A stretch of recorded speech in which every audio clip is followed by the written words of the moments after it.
Përshëndetje të dashurisë të televizionit Nova, jeni me edicionin e lajmeve në gjuhën shqipe.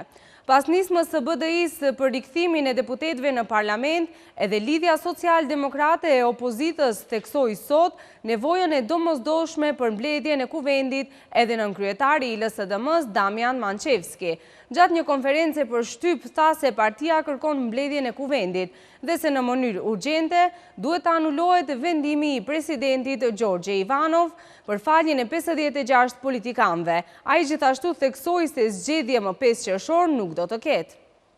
Pas nismës së BDI-s për rikthimin e deputetëve në parlament dhe Lidhja Social-Demokrate e opozitës theksoi sot nevojën e domosdoshme për mbledhjen e kuvendit. Nënkryetari i LSDM-s, Damian Mançevski, tha gjatë një konference për shtyp se partia kërkon mbledhjen e kuvendit dhe se në mënyrë urgjente duhet të anulohet vendimi i presidentit Gjorgje Ivanov për faljen e 56 politikanëve ose bashkëpunëtorëve të tyre të akuzuar ose të dyshuar për përfshirje në parregullsi zgjedhore ose vepra të tjera penale. Mançevski gjithashtu shtoi se zgjedhjet të parakohshme parlamentare të caktuara në datën 5 qershor nuk duhet të mbahen, pasi që të njëjtën gjë e ka vërtetuar edhe diaspora duke mos u paraqitur një numër i mjaftueshëm i votuesve. Zgjedhje më 5 qershor nuk do të ketë, atë e konstatoi edhe KSZ edhe diaspora, tha jo zgjedhjeve të kurdisura. Në përputhshmëri me të dhënat zyrtare të KSZ-s, në diasporë janë paralajmëruar 4848 votues, shtoi Damian Mançevski, nënkryetari i LSDM-s. Ndërsa nga VMRO DPMN thonë se zgjedhjet më 5 qershor do të ketë, pa marrë parasysh se ne jemi partia e vetme nga 4 partitë më të mëdha që do të jemi pjesëmarrës në zgjedhje, ka theksuar ish kryeministri dhe lideri i VMRO DPMN-s për Fampres. Ai ka paralajmëruar se pas zgjedhjeve të 5 qershorit do të thirren qytetarët që prapë të dalin në zgjedhje, siç thot ai, qytetarët e kanë shansin që të zgjedhin.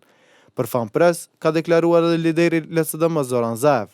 Për dallim nga Gruevski, ai mendon se zgjedhja më 5 qershor nuk do të ketë. Ai është thirrur në bisedimet e partive politike me faktorin ndërkombëtar. Të gjithë e dim se zgjedhja më 5 qershor nuk do të ketë, ka thënë Zaev. Ai pret që partitë politike në përputhshmëri me ligjet do ta thirrin kryeparlamentarin Veljanovski që të thirrë seancë parlamentare. Në një intervistë për agjensinë franceze të lajmeve France Presse, kryetari i VMRO DPMN-s Nikola Gruevski paralajmëron se dëshiron fitore të merituar zgjedhore. Gjithashtu ai theksoi se gjendemi në një situatë shumë të pakëndshme, ku vetëm 1 nga 4 partitë e mëdha merr pjesë në zgjedhje. Ai gjithashtu potencoi se në përgjithësi përfaqësuesit e bashkësisë ndërkombëtare nuk e mbështesin mbajtjen e zgjedhjeve më 5 qershor. Por ende asnjë nuk ka propozuar mënyrë për anulimin e zgjedhjeve që do të ishte në pajtueshmëri me Kushtetutën e Maqedonisë. Kryetari i VMRO DPMN-s Nikola Gruevski në intervistën për agjensinë franceze të lajmeve AFP paralajmëron se dëshiron fitore të merituar zgjedhore dhe se partia do të jetë e gatshme për organizimin e zgjedhjeve plotësuese, menjëherë pas zgjedhjeve të 5 qershorit. Gruevski thotë se nuk është e gjetur një mundësi kushtetuese që të anulohen zgjedhjet e 5 qershorit, edhe krahas bojkotit të LSDM-s, BDI-s dhe PD-S-s. Gjendemi në një situatë shumë të pakëndshme ku vetëm 1 nga 4 partitë e mëdha merr pjesë në zgjedhje. Partia ime do të jetë e gatshme që menjëherë pas formimit të kuvendit të ri të organizohen zgjedhje plotësuese dhe të jepen shanse qytetarëve të zgjedhin. Dëshirojmë fitore të merituar, ka deklaruar Gruevski për AFP. Agjencia franceze gazetareske thotë se sipas anketave, Nikola Gruevski dhe VMRO DPMN-ja me lehtësi do të fitojnë në zgjedhje dhe do të kenë mbështetjen e lartë të opinionit, krahas akuzave nga ana e opozitës për autoritetet dhe zvogëlimit të lirisë mediale. Gruevski në intervistë thotë se në përgjithësi përfaqësuesit e bashkësisë ndërkombëtare nuk e mbështesin mbajtjen e zgjedhjeve më 5 qershor, por ende asnjë nuk ka propozuar mënyrë për anulimin e zgjedhjeve që do të ishte në pajtueshmëri me Kushtetutën e Maqedonisë. AFP rikujton se zgjedhjet duhet të mbaheshin në fund të prillit, por tashmë u anuluan për shkak të vërejtjeve të opozitës.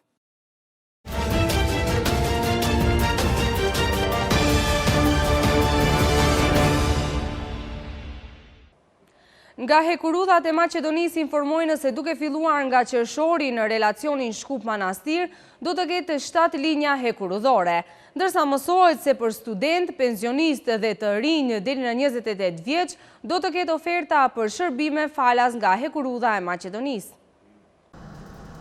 Nga hekurudhat e Maqedonisë informojnë se duke filluar nga qershori në relacionin Shkup-Manastir, do të ketë 7 linja hekurudhore. Krahas trenave ekzistues do të futen në përdorim edhe trena të rinj. Kështu do të ketë 3 linja për udhëtar dhe 4 garnitura ekspres që do të lëvizin çdo 2-3 orë. Ndërsa mësohet se për student, pensionistë dhe të rinj deri në 28 vjeç do të ketë oferta për shërbime falas nga hekurudha e Maqedonisë. Çdo të ente trenin pa pagesë mund ta përdorin studentët. Çdo fundjavë të tretë të çdo muaji trenin pa pagesë mund ta përdorin të rinj deri në 28 vjeç. Çdo të dytën fundjavë pensionistët mund ta përdorin trenin pa para. Që nga fillimi i krizës së refugjatëve, ku si pasojë refugjatët e vendeve të lindjes së mesme dhe Afrikës Veriore u nisën drejt vendeve europiane për një të ardhme më të mirë, Republika e Maqedonisë, si një nga vendet e rrugës ballkanike, ishte pikë e paevitueshme e rrugës së tyre të gjatë dhe të raskapitse. Vetëm gjatë vitit të kaluar rreth 1 milion refugjatë kaluan Republikën e Maqedonisë. Që nga fillimi i krizës së refugjatëve, ku si pasojë refugjatët e vendeve të lindjes së mesme dhe Afrikës Jugore u nisën drejt vendeve europiane për një të ardhme më të mirë, Republika e Maqedonisë, si një nga vendet e rrugës ballkanike, ishte pikë e paevitueshme e rrugës së tyre të gjatë dhe raskapitse. Gjatë vitit të kaluar rreth 1 milion refugjat kaluan Republikën e Maqedonisë, që kur vendet e Europës perëndimore vendosën që të mbyllin kufit e tyre për refugjat, të njëjtën gjë e bën edhe vendet e tjera ballkanike, përfshirë këtu edhe Maqedoninë. Duke filluar nga 8 marsi i vitit 2016, që kur vendet anëtare të BE-s e mbyllën rrugën ballkanike, e deri më 12 maj të vitit 2016, gjithsej janë zbuluar 11.803 migrantë, të gjithë në hyrje në Republikën e Maqedonisë, gjatë tentativës për kalimin ilegal të kufirit maqedonas grek, dhe të njëjtit janë kthyer në Republikën e Greqisë. Çdo tentim për hyrje ilegale në Republikën e Maqedonisë është parandaluar nga nënpunësit e ushtrisë dhe policisë së bashku me nënpunësit e huaj policor, të stacionuar përgjatë vijes kufitare. Konfirmoi për Anadolu Agency Natalia Spirova Kordić, kryeshefe e sektorit për marrëdhënie me publikun dhe protokollin në Departamentin për marrëdhënie me opinionin dhe çështje strategjike pranë Ministrisë së Punëve të Brendshme.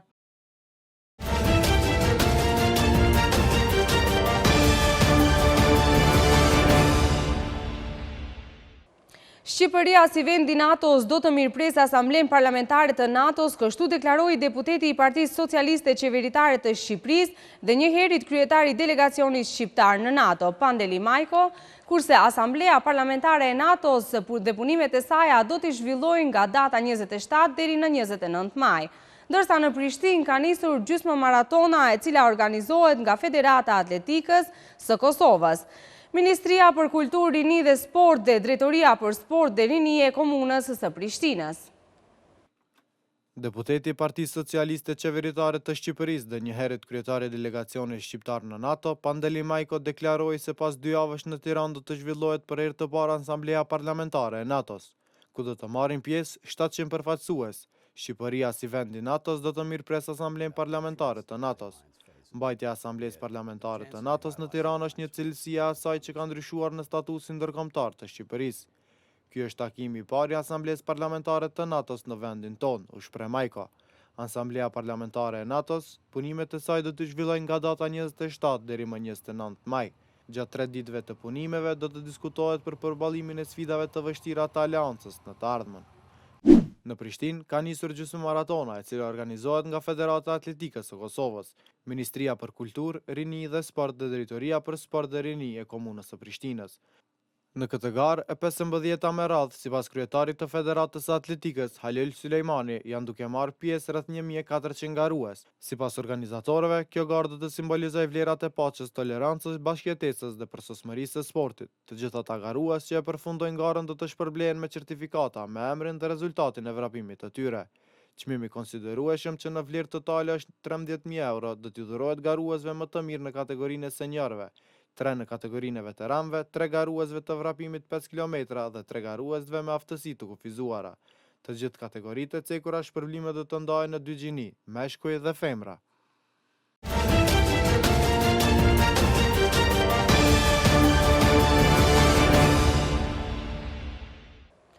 Prej lajmeve nga bota mësojmë se në evenimentin më të madh të muzikës në Europë, Ukraina me këngën 1944 ja doli të triumfoj.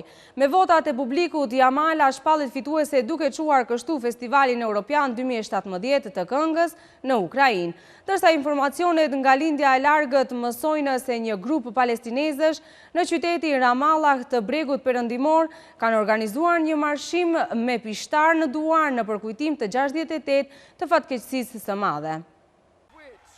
Ukraina me këngën 1944 ja del të triumfoj në Festivalin Europian të këngës. Me votat e publikut, Jamala shpallet fituese duke quar kështu Festivalin Europian 2017 të këngës në Ukrainë. Nëna e këngëtares Jamala është armene, ndërsa babai tatar. Origjina e saj është nga Kirgjistani, por që pjesën më të madhe të jetës e ka kaluar në Krimen, tashmë të aneksuar nga Rusia. Kënga e saj flet për shpërnguljen e tatarëve nga Krimea në kohën e Stalinit. Refreni është në gjuhën tatare, fjalët që i ka dëgjuar nga stërgjyshja për rinin e humbur larg vendlindjes. Beteja më e fortë ishte mes votave të publikut dhe jurisë profesioniste çka u përqendrua në minutat e fundit të festivalit kur edhe Rusia ishte konkurrentja e fortë, por me llogaritje matematikore edhe nga profesionistët nuk mund t'ja dalë dot. Australia u shpall fituese me votat e jurisë profesioniste, por rezultatin e ndryshuan votat e publikut. Me emocione të veçanta dhe një spektakël mahnitës, Suedia përcolli plot emocion këtë vit në festivalin më të madh europian të këngës. Plot 46 shtete garuan e vetëm 26 mbërritën në finalen e madhe të kësaj të shtune, sipas votimit të jurisë dhe publikut. Pavarësisht kualifikim ose jo të shtetit përkatës, të 42 vendet dhanë vlerësimin e tyre me anë të pikave përfshirë këtu edhe Shqipërinë, e cila nuk arriti të kualifikohej në natën finale e prezantuar nga Eneda Tarifa me Fair Tale. Shqipëria me Andri Gjahun, përfaqësuesi vendit tonë në lidhjen direkte tashmë që prej 2012-s dha maksimumin e pikëve për Australinë. E veçantë mahnitëse ishte performanca e Justin Timberlake, i cili si jo konkurrent, por performoi në skenën e Eurovisionit. Gjë që ndodh për të parën herë në historinë e këtij festivali. Timberlake përfundoi hitin e tij më të ri Can't Stop the Feeling me producent dhe bashkëpunëtorin shkrimtarin e tekstit të këngës suedezin Max Martin. Një grup palestinezësh në qytetin Ramallah të bregut perëndimor kanë organizuar një marshim me pishtar në duar në përkujtim të 68 vjetorit të Nakbes, fatkeqësisë së madhe. Palestinezët e tubuan në organizimin e organizatës për çlirimin e Palestinës, filluan marshimin e tyre nga klubi ortodoks në Ramallah dhe ecën drejt sheshit Yasir Arafat në lindje të këtij qyteti. Në përkujtim të 68 vjetorit të Nakbes, palestinezët mbanin në duar 68 pishtar të ndezur, flamujt të Palestinës, të cilat simbolizonin rikthimin e palestinezëve të dëbuar nga shtëpitë e tyre, si dhe flama të zeza ku shkruaj për të drejtën e kthimit të tyre.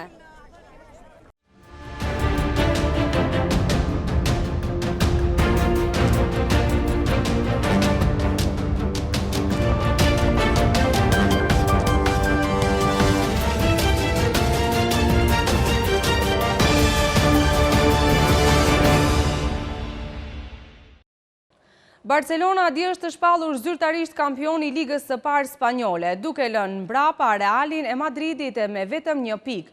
Ndërsa në NBA pritet të luhet gjysmëfinalja e 7 e konferencës lindore mes Miamit dhe Torontos, të cilën në finale do të përballen me Clevelandin. Për më shumë informacione të ndjekim kronikën në vazhdim.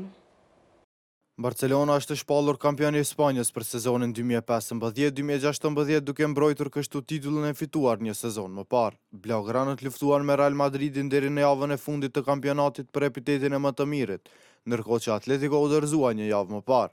Katalunasit ishin komod në fitoren prej 3-0 në udhëtimin te Granada, duke i siguruar pikët e nevojshme për të fituar La Ligan, me vetëm 1 pikë më shumë se përcjellësi i parë Los Blancos. Gojlashënuesi më i mirë në La Liga, Luis Suarez i shënoi të 2 gojlat e Barcës në pjesën e parë, në minutën e 22 dhe në minutën e 38. Ai nuk u mjaftua me kaq, por e kompletoi hat-trickun. Ishte një kombinim i treshës fantastike, Messi pasoi te Neymar, braziliani asistoi te Suarez dhe ai realizoi. Ndërkohë përkundër fitores kundër Deportivo La Coruñas, prej 2-0 Real Madridi do të mjaftojë me vendin e dytë në tabelë. Cristiano Ronaldo e gjeti 2 rrjetën në gjysmën e parë, në minutën e 7 dhe në minutën e 25, ndërsa në gjysmën e dytë nuk u inkuadrua për shkak të një lëndimi.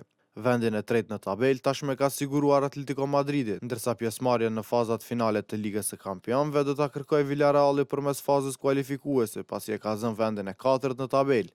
Ky është titulli 24 në La Liga për Barcelonën që këtë sezon do ta kërkojë edhe Kupën e Mbretit, ndërka që Real Madridi mbetet me 32 tituj të fituar në kampionatin spanjoll, derisa këtë edicion luan edhe finalen e Ligës së Kampionëve kundër Atletico Madridit. Miami Heat ka shënuar fitore bindëse ndaj Toronto Raptors në America Airlines Arena me rezultat 103-91.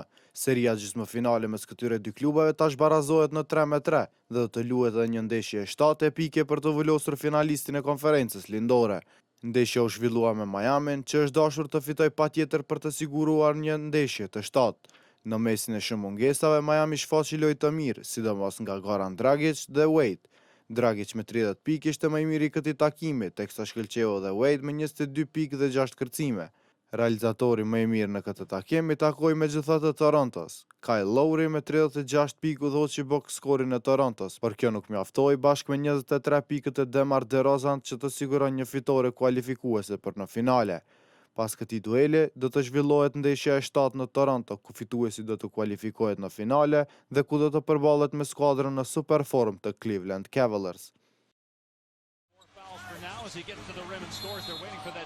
Kjo ishte e tëra që kishim përgatitur për këtë edicion të lajmeve. Ju faleminderit për momentin, miru pafshim.